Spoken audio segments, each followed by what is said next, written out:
So this is a partial limb bone of a plesiosaur, probably something like Calimbosaurus. You can see that bit's gone off of it, and that facet would have carried on up there at that angle. Interesting, what else is with it? It's modern encrusting fauna.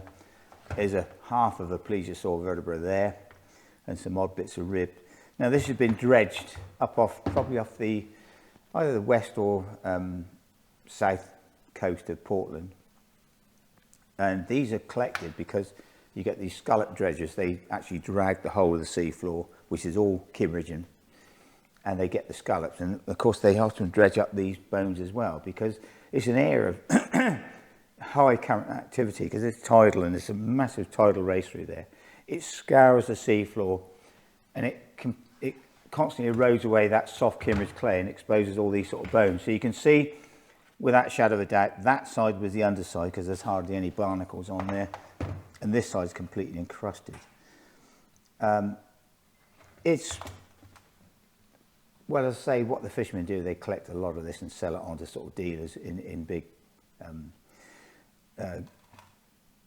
size lumps of these things. I mean, they sell basketfuls of them, and you buy it by the basketful. But what's really interesting, that many years ago, although this is a common limb bone that, okay, you'd be pleased to find, but it's not diagnostic, it's not really telling you anything scientifically. But I remember at Dorchester Museum, probably about 25, 30 years ago, they bought a load of these dredged bones and from a dealer. And the curator said to me, he said, look at this lump. He said, it's from a plesiosaur. He said, I bet you like that. And I said, well, I probably would, Paul, but actually it's not from a plesiosaur. It's from a dinosaur. And he looked and went, oh my God, you're right. Because what it was like a typical megalosaurus, a theropod dinosaur with these serrated teeth. And you could see this chunk of maxilla, and you could see the rows and rows of teeth in it that were the germ teeth at the back.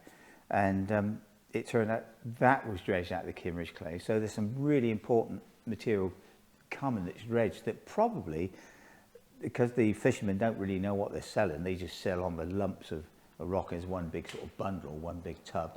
A lot of scientifically important material gets lost.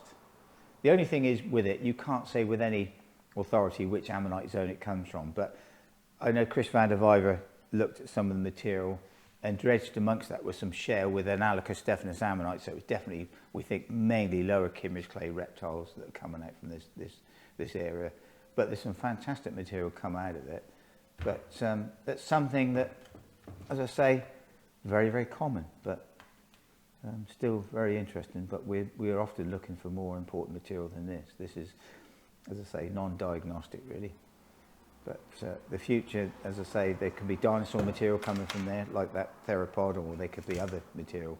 But again, to dive on these areas is lethal, because the currents are so strong that when that tide stands for a little while, but when that tide either comes back in or goes out, the current's so strong it just pulls the diver off the site.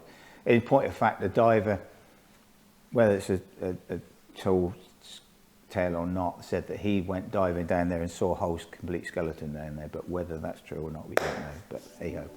That's all we've got for you today from the Etches collection. Thank you so much for watching. Don't forget to like and subscribe for more, and hopefully we'll see you next time.